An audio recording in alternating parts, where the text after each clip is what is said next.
Some of you may know me, some of you may not, that doesn't matter. Basically, I've been a doorman or a bouncer or whatever you want to call us for the last 15 years. I've been ops managers, I've been head doorman, I've been an owner of a company, I've done it all. But today was a bit of an eye-opener for me, because over in and around the 15 years that I'm doing this, I've seen a lot of changes. But one thing that I have not seen change is the way door staff have been treated. Like, we're in the middle of silly season now, and I can only imagine how many of you out there have had a slap or some prick in your face and spitting at you or whatever.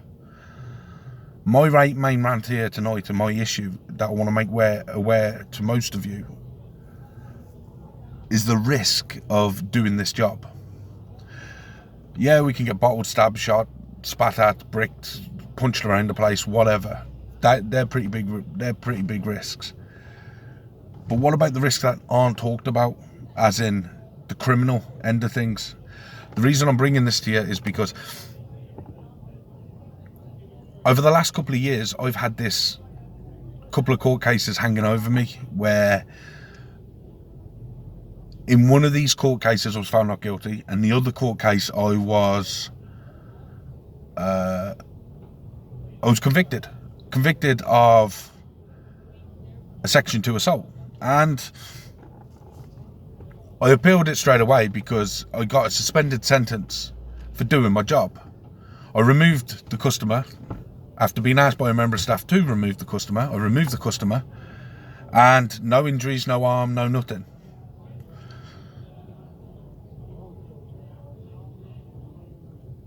I felt through the whole process of this that door staff have, not only do we get crap pay, crap hours, abused at work, we just don't get made aware of the crimes and that.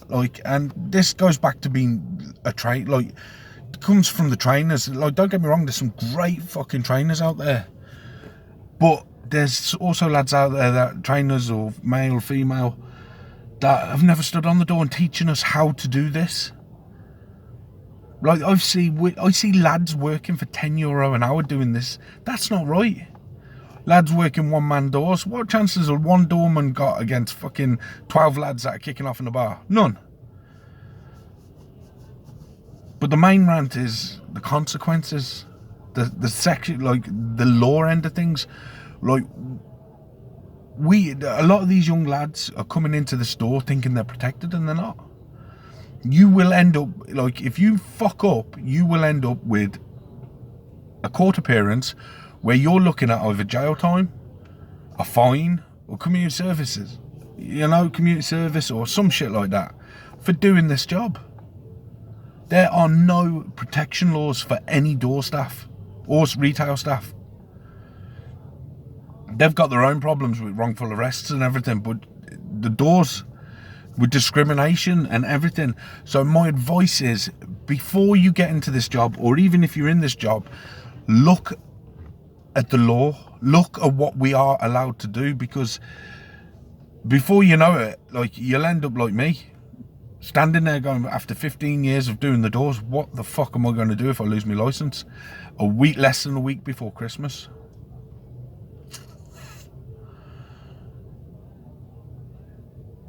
Just if you're removing somebody from the premises, make sure your ass is clean. You've got your house in order. Make sure you're in the right, because one fuck up. There are certain companies out there that will stick by you and whatever, but there's a lot of them that will just turn their back from you. You're a number in this game. You're a badge number. That's it. And if you're thinking about getting into this game, being a bouncer, a fantastic doorman, which it's not, by the way, but if you're thinking about it, make sure you have all the information. Make sure you know what you're doing. I can see what I call bozo security, a lot of bozo security, and it's not the company's fault. It's not the company's fault. The companies are just looking for lads with licenses. Something needs to be done. The PSA are meant to be there regulating us. Now, they're doing their job. They hounded me constantly. They're on top of their ball. I sent my appeal in and I had to update them, but they're just doing their job. You know, they're just making sure that they're, you know, keeping criminals and whatever. But they need to seriously wake up. Now, I know they've got their appeal system and you can go in and appeal and talk to them. And I'm sure if that ever comes, that I will appeal it and whatever. But at the moment, I won my appeal and I'm squeaky clean. So I get to keep my licence, so I'm delighted. But it's just a warning, you know. Look after yourselves. Make sure it's a job, and it's a prick of a job. But it has its moments. It's in the middle of silly season now, and I'm sure there's going to be plenty of fucking trouble and plenty of doors.